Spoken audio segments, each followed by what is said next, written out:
Assalamualaikum warahmatullahi wabarakatuh. Innal hamdalillah nahmaduhu wa nasta'inuhu wa nastaghfiruh wa na'udzu billahi min syururi anfusina wa min sayyiati a'malina. May yahdihillahu fala mudhillalah wa may yudlil fala hadiyalah. Asyhadu an la ilaha illallah wahdahu la syarikalah wa asyhadu anna Muhammadan abduhu wa rasuluhu la nabiyya ba'da, amma ba'd. Kaum muslimin dan muslimat jamaah maghrib yang semoga kita semua dirahmati, dimuliakan Allah Subhanahu wa taala. Alhamdulillah, kita bersyukur atas nikmat, rahmat dan karunia dari Allah Subhanahu wa taala. Pada kesempatan yang mulia ini Allah Subhanahu wa taala masih senantiasa mencurahkan rahmat, nikmat dan keberkahannya, sehingga alhamdulillah baru saja kita melaksanakan salat maghrib secara berjamaah. Mudah-mudahan apa yang kita laksanakan ini bernilai pahala di sisi Allah Subhanahu wa taala dan menjadi tabungan kebaikan untuk kita kelak di akhirat nanti insyaallah. Jamaatul muslimin rahimani wa rahimakumullah.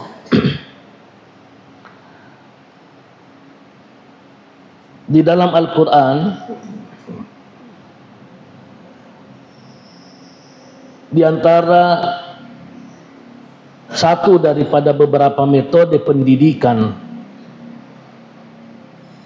atau metode tarbiyah yang dilakukan Allah Subhanahu wa taala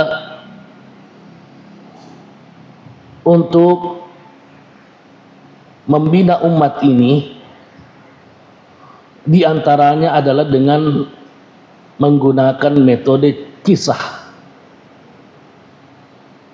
Sehingga kita lihat di dalam Al-Quran ada beragam model ayat. Ada ayat yang merupakan ayat-ayat ahkam, berbicara tentang hukum. Ada juga ayat-ayat yang berisi atau muatannya adalah akidah, ibadah. Selain daripada itu, tidak sedikit juga ayat yang muatannya itu kisah,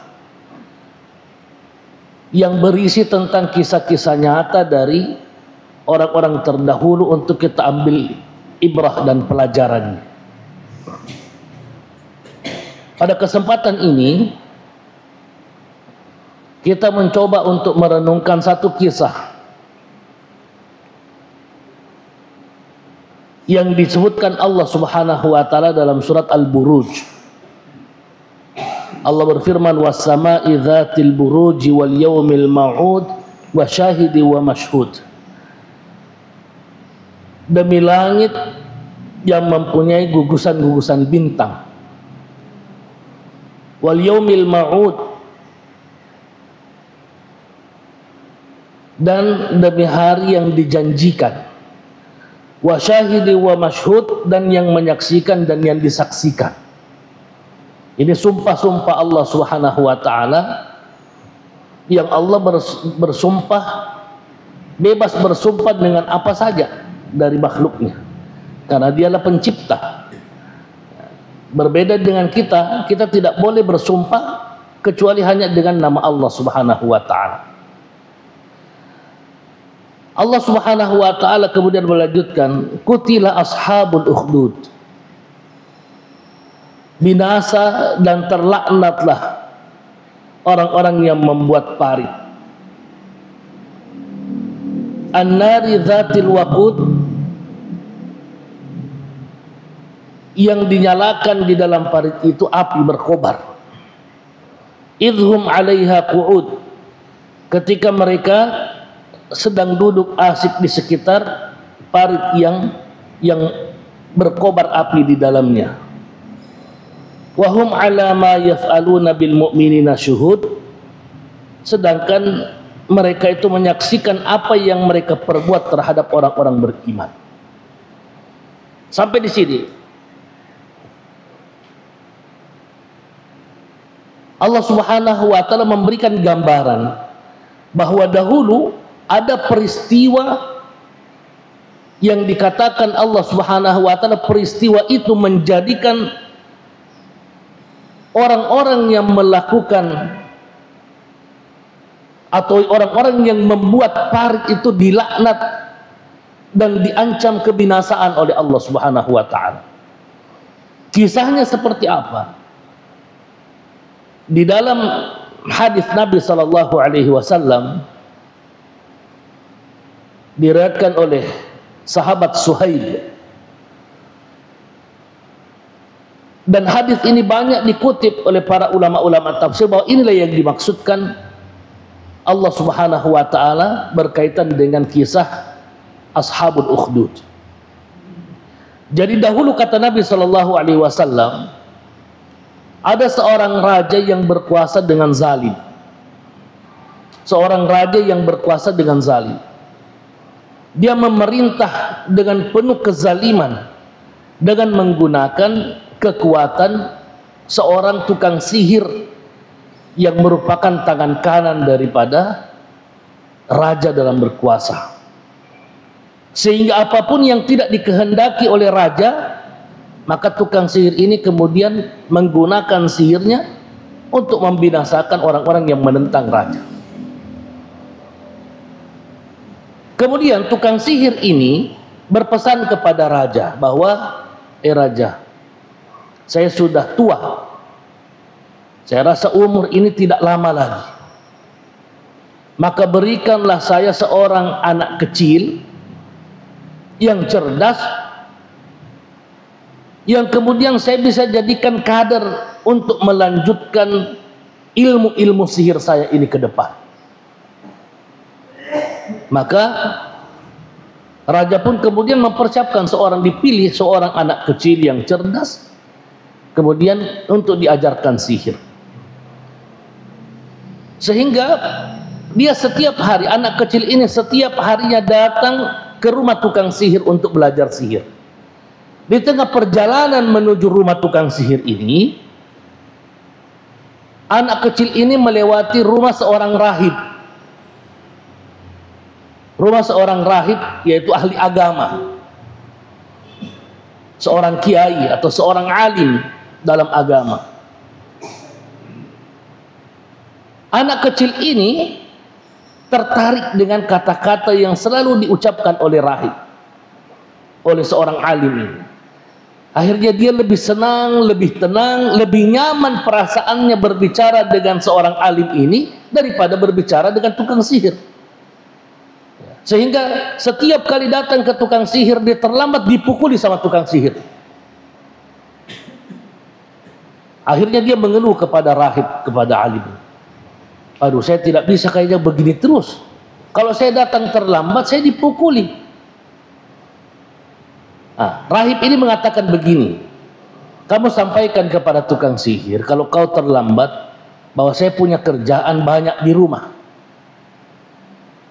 Kalau orang tuamu mengkhawatirkan kamu terlambat pulang, kamu sampaikan kepada orang tuamu kalau saya punya tugas banyak di tukang sihir. Akhirnya jadi disiasat. Ilmunya semakin bertambah juga dengan alim, ilmunya juga sama tukang sihir juga berjalan. Satu waktu, setelah beberapa lama, ada seekor binatang buas yang menghalangi jalan daripada masyarakat. Masyarakat tidak bisa melintas di jalan tersebut karena itu binatang buas yang besar. Tidak ada yang berani mendekat. Akhirnya anak kecil ini kemudian mengambil batu dan mengatakan, hari ini saya akan menguji siapa di antara dua orang ini, apakah rahib alim tadi atau tukang sihir Di mana di antara kedua ilmunya yang diterima oleh Allah Subhanahu wa taala? Akhirnya dia minta doa, mengambil sebuah batu yang kecil, dia minta doa, ya Allah, kalau memang ilmu daripada rahib ini lebih kau ridhoi daripada ilmu tukang sihir, maka bunuhlah binatang ini. Dia lempar, kemudian binatang itu pun kemudian mati. Akhirnya tertanamlah dalam keyakinannya bahwasanya ini ilmunya ini rahib yang benar, ilmunya ini alim yang benar. Setelah itu dia menceritakan peristiwa ini kepada alim tadi, kepada rahib. Wahai rahib, saya tadi mengalami hal yang seperti ini di jalan, dan saya berdoa pada Allah bahwasanya saya akan menguji mana di antara dua ilmu ini yang kau ridhoi. Ternyata Allah lebih ridha terhadap ilmu. Rahib ini pun kemudian mengatakan, wahai anakku, ya bunayya, anta afdalu minni. Sekarang ini kau lebih utama daripada saya, lebih hebat lagi, kau lebih hebat lagi daripada saya. Semua ilmu yang saya miliki sudah saya wariskan sama kamu. Tapi ingat, kau telah mencapai ilmu yang seperti ini, innaka satubtala. Kau pasti akan diuji oleh Allah Subhanahu wa taala dengan ilmumu. Kau pasti akan diuji oleh Allah.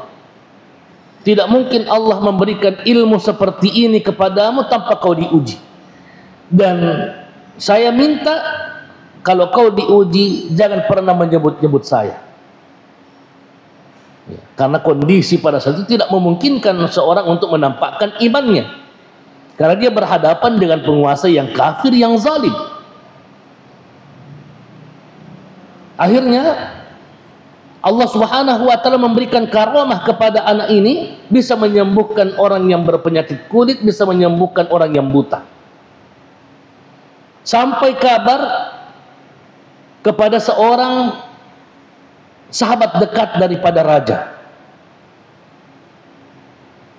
bahwasanya ada anak kecil yang bisa menyembuhkan orang buta. Dia pergi, wahai anakku, saya mendengar kau bisa menyembuhkan orang yang berpenyakit mata, buta. Dia mengatakan, bukan saya yang menyembuhkan, tapi Allah, Tuhanku. Apakah yang kau maksudkan Tuhanmu itu adalah raja kita? Tidak, bukan. Rabbi wa rabbukallah. Tuhanku dan Tuhanmu adalah Allah, bukan itu raja. Kalau kau beriman pada Tuhanku, maka saya akan berdoa memohon pada Allah Subhanahu wa taala menyembuhkan penyakitmu. Dia mengatakan, saya beriman pada Tuhanmu. Dia pun kemudian berdoa dan seketika Allah menyembuhkan sakitnya. Bertambah orang yang beriman. Pada satu kesempatan dia ketemu dengan raja. Raja berkata, man radda alaika basarak. Siapa yang kasih kembali ini, yang sembuhkan ini anumu, sakitmu, butamu? Kenapa kau bisa melihat sekarang? Wah, ada anak kecil, subhanallah, dia memiliki ilmu dan kemampuan yang diberikan Allah Subhanahu wa taala. Dia bilang, taksidu anni, ya apakah Tuhan yang kau maksudkan itu saya? Oh bukan raja, Rabbi wa rabbukallah. Tuhanku dan Tuhanmu adalah Allah Subhanahu wa taala. Anak kecil dipanggil oleh raja. Raja teringat, ini anak kecil yang suruh tukang belajar jadi sama tukang sihir. Raja ini gembira. Masya Allah, ini berarti ilmu sihirmu luar biasa, sampai kau bisa menyembuhkan orang yang buta. Anak kecil ini mengatakan, bukan saya yang menyembuhkan, tapi Allah. Rabbi wa rabbukallah. Akhirnya raja ini murka. Diambil sahabat dekatnya tadi, kemudian disiksa, dipaksa untuk kembali kepada agama yang dahulu, tapi dia tidak mau, akhirnya dibunuh. Anak kecil ini pun kemudian disiksa sehingga dia tidak sanggup menahan siksaan. Dia akhirnya menyebutkan bahwa saya guruku adalah rahib. Dipanggil lagi si rahib tadi, disiksa, kemudian dibunuh. Tapi anak kecil ini tetap pada agamanya. Akhirnya raja mengatakan, mana tuh tentara, bawa ini naik ke atas gunung, sampai di atas gunung. Kalau dia tidak bisa, tidak mau kembali pada agamanya yang dahulu, lemparkan dia, bunuh dia. Akhirnya dibawa pergi sampai di atas gunung. Di tengah perjalanan anak kecil ini hanya bisa berdoa memohon pada Allah Subhanahu wa taala, ya Allah, aku cukupkan engkau dari semua kejahatan-kejahatan yang mereka lakukan. Tolonglah aku sesuai dengan kehendakmu, terserah bagaimana caranya. Tiba-tiba gunung itu bergoncang, menjadikan semua tentara-tentara itu berjatuhan, tersisa dia sendiri. Kembali lagi ke istana. Raja mengatakan, ini ashabu, kemana semua itu orang-orang yang pergi sama kamu? Dia mati semua. Diperintahkan lagi sama raja, bawa dia naik perahu ke tengah lautan yang dalam. Kalau dia tidak mau kembali pada agama yang dahulu, lemparkan dia. Di tengah perjalanan anak kecil ini terus berdoa mengulang-ulang, ya Allah, aku cukupkan engkau dengan semua kejahatan-kejahatan dan keburukan mereka. Jagalah aku, tolonglah aku sesuai dengan kehendakmu, terserah bagaimana caranya. Datang gelombang yang dahsyat, yang besar, menjadikan semua prajurit-prajurit di atas kapal itu jatuh, tersisa dia sendiri. Dia kembali lagi ke istana. Akhirnya anak kecil ini mengatakan, wahai raja, kau tidak akan bisa bunuh saya sampai kau lakukan apa yang saya perintahkan. Apa yang kau perintahkan? Anak kecil ini mengatakan, kumpulkan semua masyarakat di tengah sebuah lapangan yang luas. Kumpulkan semua masyarakat tanpa terkecuali. Kemudian ikatkan saya pada sebuah batang pohon, ikat yang kuat. Ambil sebuah anak panah dari tempat anak panah yang saya miliki. Kemudian letakkan pada busur dan tembakkan saya dengan anak panah itu sambil mengucapkan Bismillah Rabbi hadzal gulam, dengan nama Allah Tuhannya anak kecil ini. Dilakukan seperti apa yang diperintahkan. Begitu dia ditembakkan anak panah, seketika pun dia kemudian meninggal dunia. Tapi apa yang terjadi? Serentak semua masyarakat yang hadir pada saat itu semua mengucapkan amanna bi rabbil gulam. Kami semua beriman terhadap Tuhannya anak ini. Semua orang yang hadir pada saat itu beriman semua. Nah, orang dekatnya raja mengatakan, nah ini yang saya khawatirkan raja. Apa? Ini semua masyarakat beriman semua. Tapi raja bilang, enggak usah pusing. Kau buat parit, lubang yang besar, penuhi kayu apa saja yang bisa terbakar, kemudian nyalakan api yang besar, dan paksa mereka semua untuk beriman pada Allah, kembali pada agama nenek moyangnya dulu. Kalau tidak mau, lemparkan turun ke situ di parit. Maka setiap orang yang diancam untuk murtad kembali dari keyakinannya, tidak ada yang goyah. Mereka jauh lebih memilih kemudian dibakar hidup-hidup daripada kembali pada keyakinan yang salah. Sampai akhirnya di dalam hadis disebutkan, ada seorang ibu yang menggendong bayi yang masih kecil, baru beberapa hari, itu meneteskan air mata. Ketika diancam ingin dilemparkan ke dalam api, dia meneteskan air mata. Dia di antara dua pilihan, kembali pada agama nenek moyang atau dilemparkan ke dalam api yang berkobar.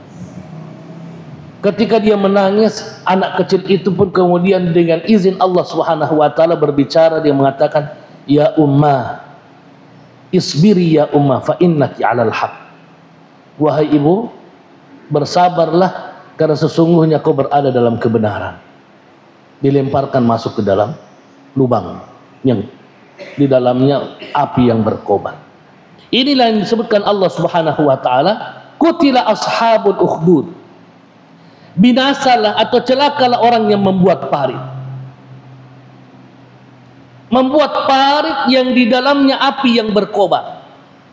Idhum 'alaiha qu'ud, ketika mereka semua duduk-duduk menyaksikan orang-orang yang beriman itu dilemparkan masuk ke dalam api yang berkobar itu. Wa hum 'ala ma yaf'aluna bil mu'minina syuhud. Apa yang kemudian mendorong mereka melakukan kejahatan yang begitu dahsyat? Allah mengatakan, wa ma naqamu minhum illa ayyuminu billahil azizil hamid. Tidaklah mereka itu menyiksa orang-orang itu melainkan apa? Melainkan karena mereka semua itu beriman pada Allah Subhanahu wa taala. Karena imannya sehingga mereka disiksa. Mereka berhadapan dengan kezaliman yang besar. Jamaah yang dimuliakan Allah Subhanahu wa taala. Ini di dalam hadis yang diriwayatkan oleh sahabat Suhaib radhiyallahu anhu, yang menceritakan kita sangat panjang detail apa yang dikisahkan oleh Nabi SAW berkaitan dengan orang-orang beriman pada masa dahulu sebelum generasi kita, sebelum Rasulullah SAW. Apa yang bisa kita ambil pelajaran daripada kisah ini? Banyak pelajaran yang bisa kita ambil. Karena tidaklah kemudian Allah Subhanahu wa taala menceritakan kita tentang satu kisah, melainkan kisah tersebut banyak ibrah dan pelajarannya. Yang pertama, bahwasanya di antara pelajaran yang berharga, bahwasanya orang-orang yang beriman itu pasti diuji. Orang beriman itu pasti diuji oleh Allah Subhanahu wa taala. Tidak mungkin tidak, itu sudah pasti. Semakin berat atau semakin tinggi tingkat keimanan kita kepada Allah, kita pasti akan semakin diuji. Sahabat-sahabat Nabi diuji oleh Allah Subhanahu wa taala. Bahkan para nabi pun diuji oleh Allah Subhanahu wa taala. Dengan berbagai macam ujian. Dengan berbagai macam ujian. Kita tidak bisa kemudian meminta pada Allah, jangan muka saya diuji, tidak bisa. Kita hanya bisa memohon pada Allah Subhanahu wa taala, ya Allah, kalau kau uji saya dengan sesuatu, berikan saya kesanggupan untuk menghadapi ujian itu. Berikan saya kesabaran, ketabahan dalam menghadapi ujian itu. Jadikan saya selalu sebagai orang-orang yang kau ridhoi pada setiap keadaan di saat engkau memberikan ujian pada saya. Kita pasti berhadapan dengan berbagai macam keadaan. Terkadang keadaan mengharuskan kita bersabar, ada juga satu keadaan mengharuskan kita bersyukur pada Allah Subhanahu wa taala. Makanya ketika kita diuji dengan satu musibah, keadaan yang tidak mengenakkan, kita bersabar. Atau kita diuji oleh Allah Subhanahu wa taala dengan nikmat, pangkat, kedudukan, jabatan, harta, kita bersyukur atas nikmat Allah. Makanya Nabiullah Sulaiman alaihissalam ketika mendapatkan nikmat yang besar, yang begitu banyak, dia mengembalikan semua ini pada Allah Subhanahu wa taala. Hadza min fadli rabbi. Ini adalah karunia yang diberikan Allah Subhanahu wa taala. Tidaklah karunia yang diberikan Allah Subhanahu wa taala ini, melainkan ini ujian.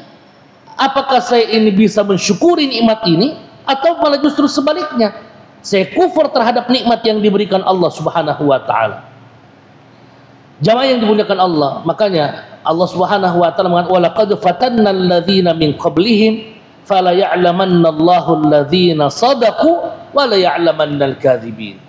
Umat-umat terdahulu pun diuji oleh Allah Subhanahu wa taala. Fala ya'lamanna Allahu alladzina sadaqu. Sesungguhnya di balik daripada ujian itu, Allah ingin melihat siapa di antara mereka yang benar-benar memiliki iman yang jujur, atau siapa di antara mereka yang kemudian memiliki iman yang dusta. Kemudian selain daripada itu, di balik daripada kisah ini,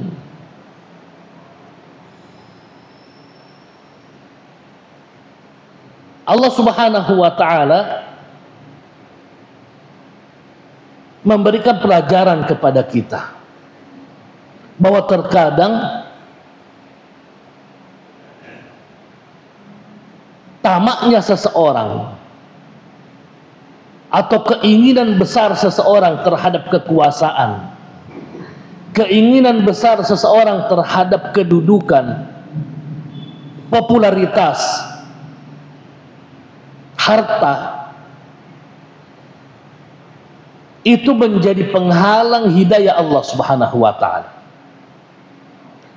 Menjadi penghalang hidayah Allah Subhanahu wa ta'ala.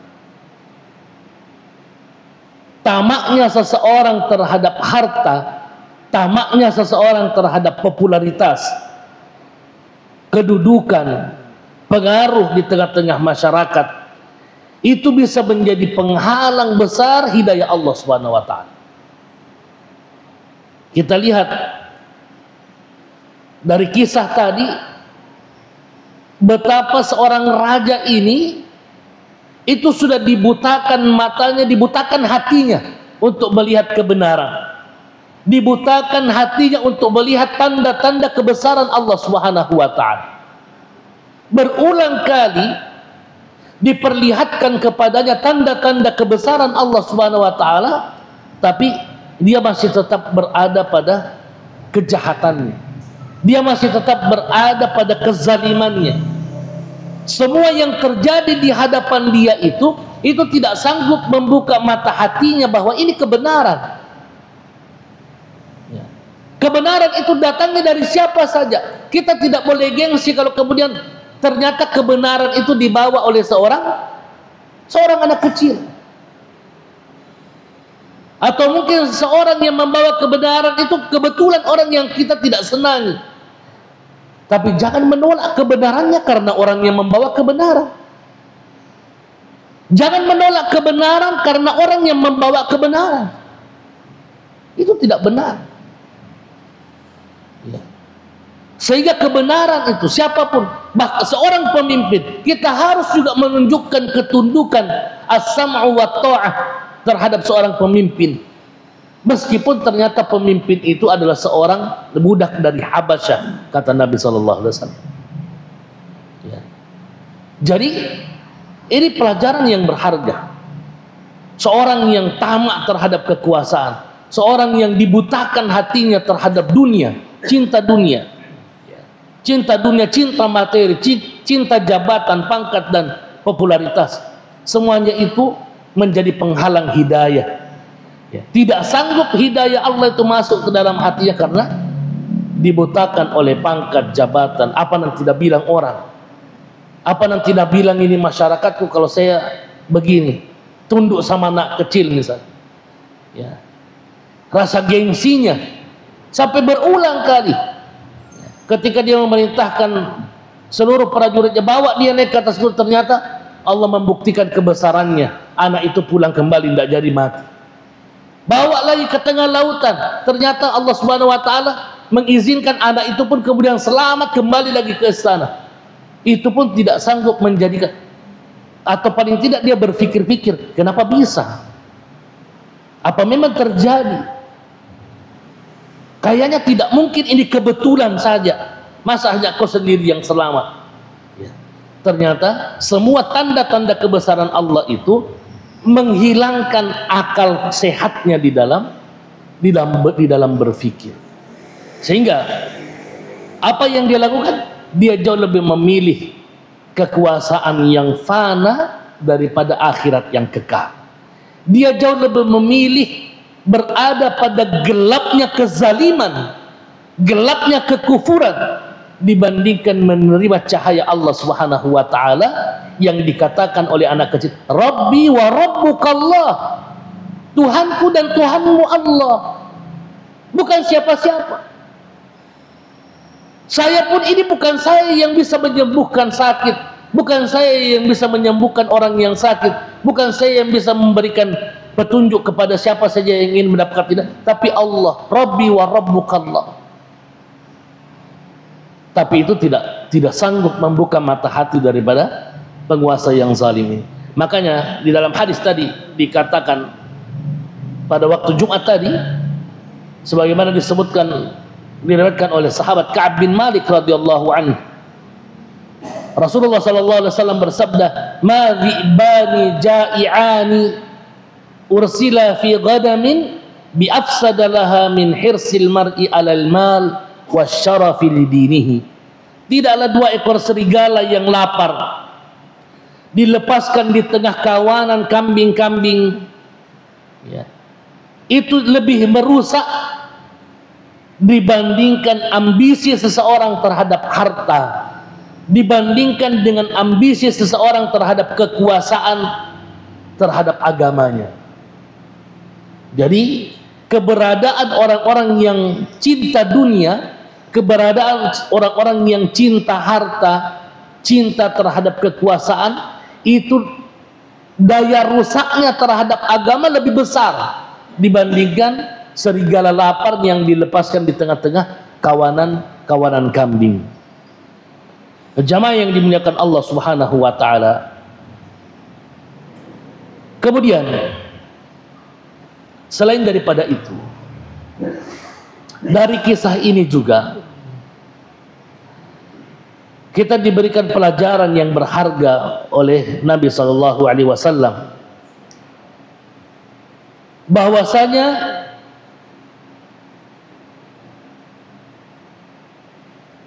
orang-orang ahli maksiat, ahli dosa, orang-orang yang sesat itu memiliki semangat untuk mewariskan kesesatannya. Ahli-ahli syubhat, ya, orang-orang kufur, orang-orang musyrik, orang-orang yang tersesat, orang-orang yang salah langkah, itu mereka memiliki juhud, memiliki kesungguhan untuk mewariskan apa yang mereka yakini. Olehnya itu, sebagai orang yang beriman, kita juga tidak boleh kalah semangat. Kita juga tidak boleh kalah semangat dengan para penyebar kesesatan, dengan cara menyebarkan juga kebaikan yang banyak. Ini kita lihat terkadang orang yang kasih bodoh-bodoh, orang terang-terangan, sedangkan kita yang ingin memberikan petunjuk kepada orang tidak punya semangat. Ahli maksiat itu terang-terangan dengan kemaksiatannya. Kenapa kita tidak terang-terangan dengan kebaikan?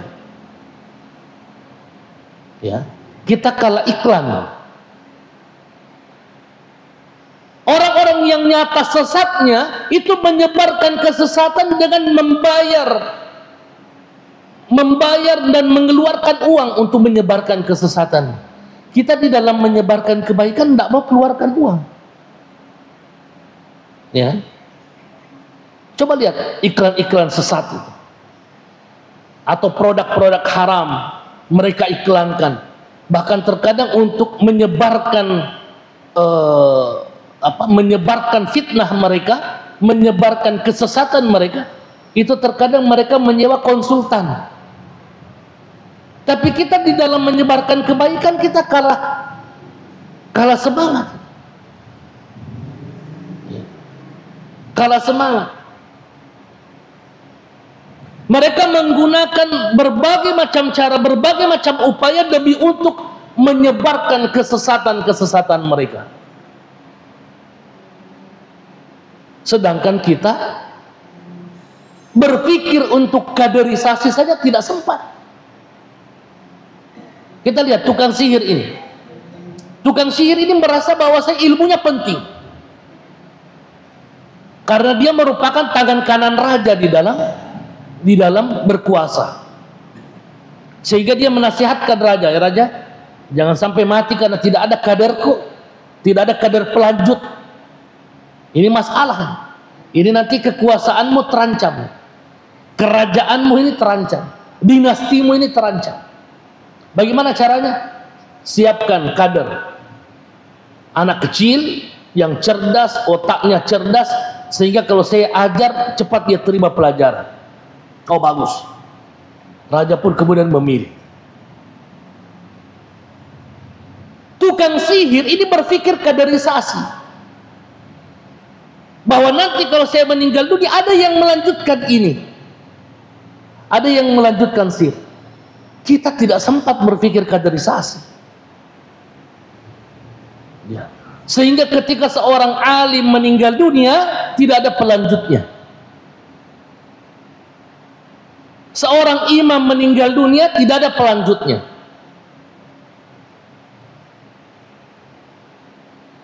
Orang yang mengurus jenazah meninggal dunia tidak ada pelanjutnya.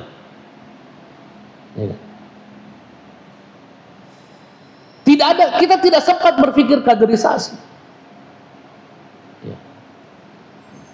Seorang ustadz meninggal dunia minim sekali pelanjutnya. Kita sadari itu. Jadi diantara memang kelemahan sebagian besar daripada umat. Makanya Nabi SAW mengatakan apa? Allah itu tidak mencabut ilmu itu langsung dicabut begitu saja. Tapi ilmu itu dicabut oleh Allah Subhanahu wa taala biqabdil ulama, dengan mewafatkan para ulama, mewafatkan orang-orang tidak sempat berpikir siapa yang kemudian melanjutkan.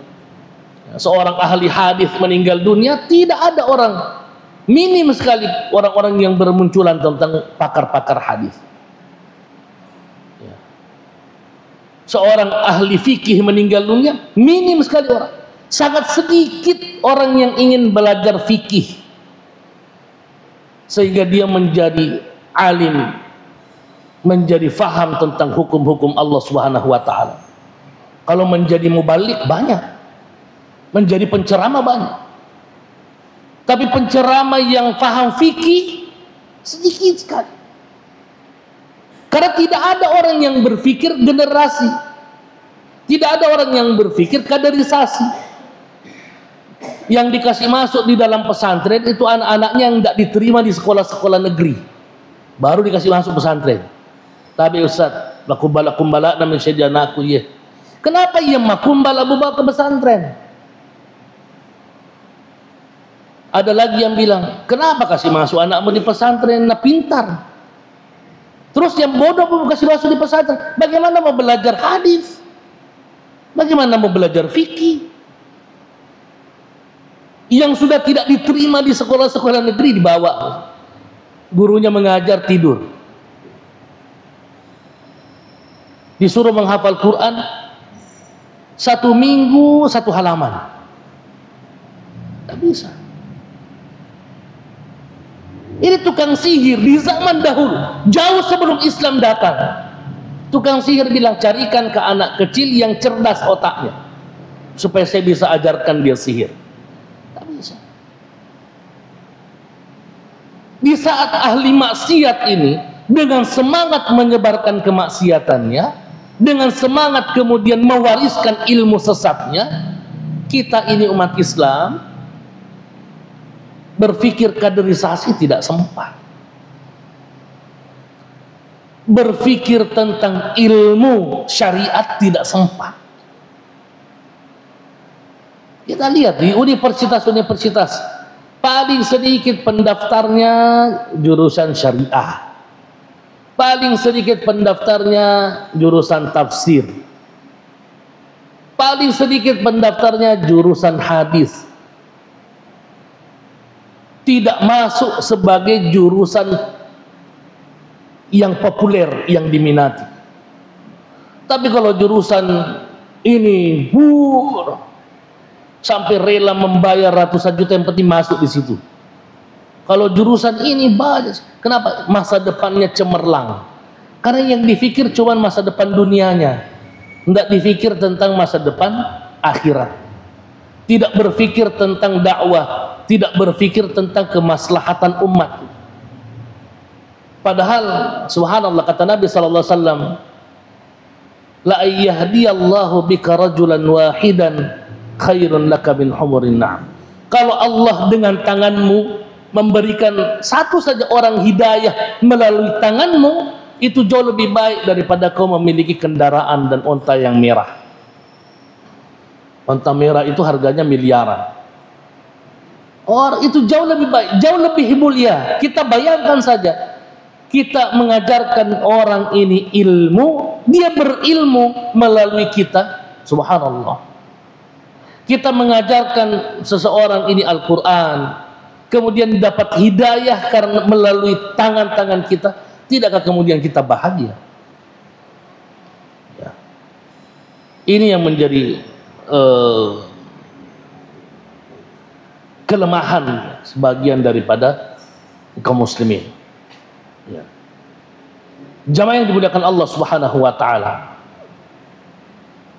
Kemudian di antara yang lain, dari kisah ini juga kita diajarkan tentang istiqamah dengan keyakinan yang hak sampai apapun yang kita hadapi.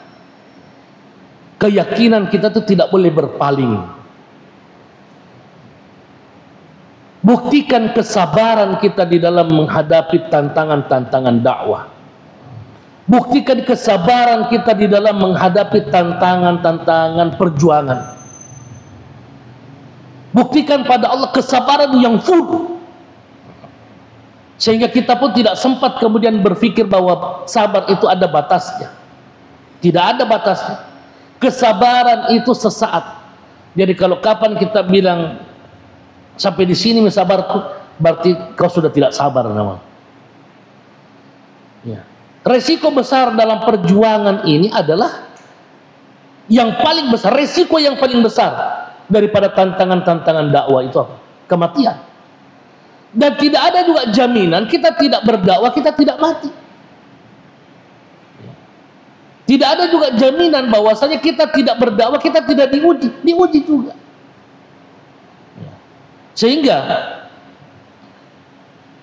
kita mesti belajar daripada apa yang dikatakan oleh Nabi SAW, dikisahkan oleh Nabi SAW. Bahkan seorang ibu sekalipun yang menggendong anaknya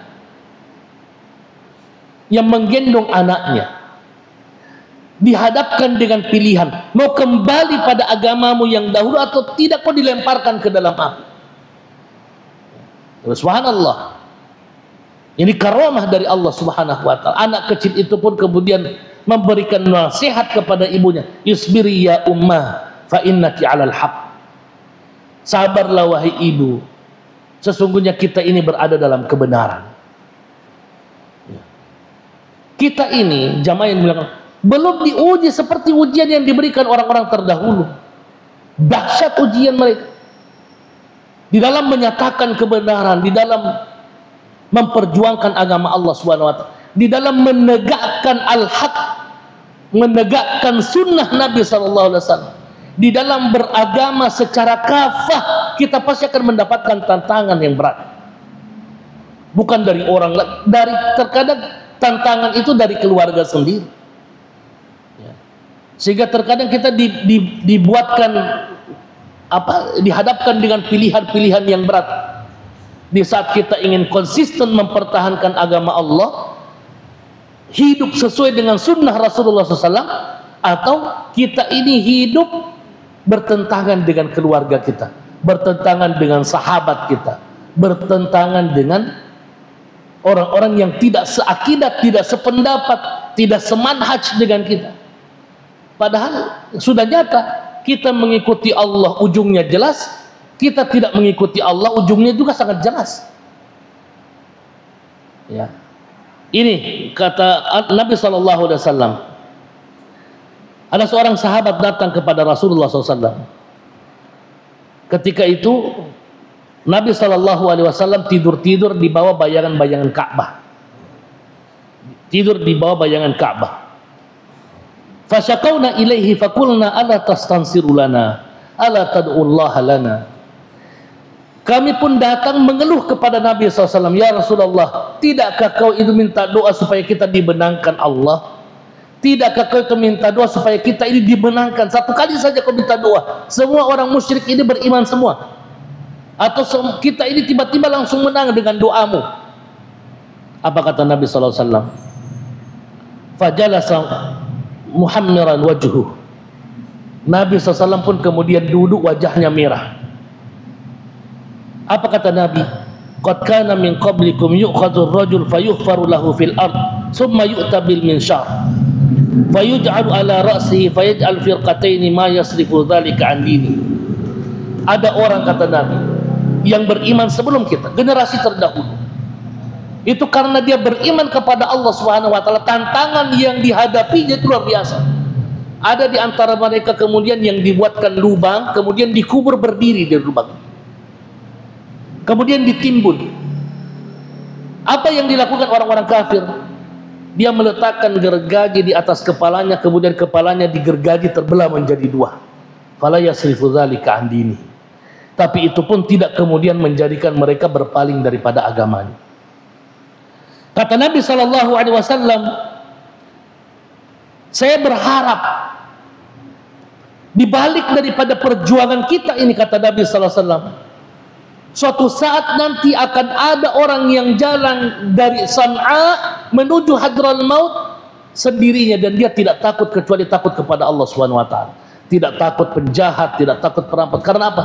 Karena keamanan, kesejahteraan terbentang luas di seluruh penjuru bumi. Itu buah daripada perjuangan. Meskipun bukan kita yang rasakan. Kata Nabi SAW, apa yang menjadi persoalannya sekarang?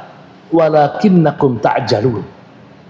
Tapi kau itu tidak sabar, terlalu buru-buru ingin melihat hasilnya. Tidak ada sesuatu yang kita dapatkan kalau kita terburu-buru di dalam melaksanakan sesuatu.